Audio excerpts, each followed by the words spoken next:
Welcome back. You're watching the breaking news show on CNN News 18 and we're welcoming you back with visuals on the screen behind me of the Prime Minister Modi meeting with the World Trade Organization Director General Ngozi Okonjo-Iweala. Remember, she is an American-Nigerian economist. As you can see, the Prime Minister signed over a copy of Modi at 20. It's a book that marks 20 years of the Prime Minister's leadership at different positions, starting, of course, from when he was the Chief Minister of Gujarat in 2001. Now, on the screen next to him, of course, you can see the World Trade Organization Director General. In her own right, she is the first woman to lead the WTO. She's also the first African to lead the World Trade Organization. She arrived on Thursday itself, and she's, of course, been present at each of these meetings. Let's go over to my colleague Payal now for more context on this meeting. Payal, if you could just give our audiences a quick understanding of why this is so important, why we're highlighting these visuals.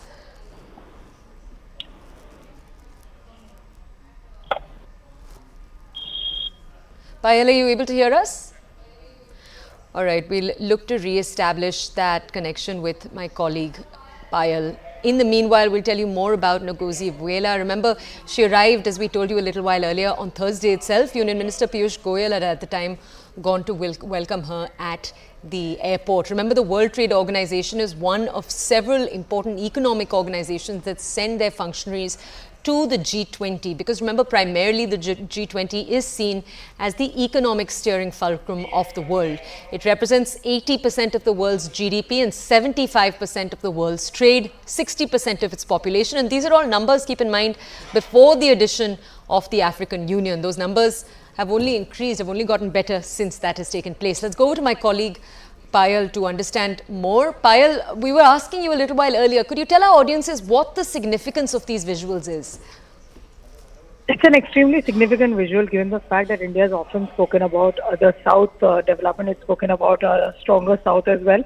And because of the initiative of the Indian government and led by Prime Minister Narendra Modi, you saw AU becoming a part of the G20 and it's officially now G21 as well. So obviously that's a thing that you really see. And the book that is being handed over to her is a very significant book. It speaks about Modi at 20, which means 20 years of Modi's government, both in the center as well as in the state of Gujarat, where he's been one of the longest serving chief ministers of the country and also possibly the longest serving chief minister of Gujarat. So obviously that's the kind of work that he's speaking about, and it's a very, very interesting visual that you really see over there, with the fact that the Prime Minister often speaks not only through his words but also through his actions as well, and the visuals are there tells you the kind of body language that people have really exuberated and shown over here. So, I think we can also see the Prime Minister signing that book. We'll take a deeper look at this entire story in a little while. Payal, for now, thank you for joining us.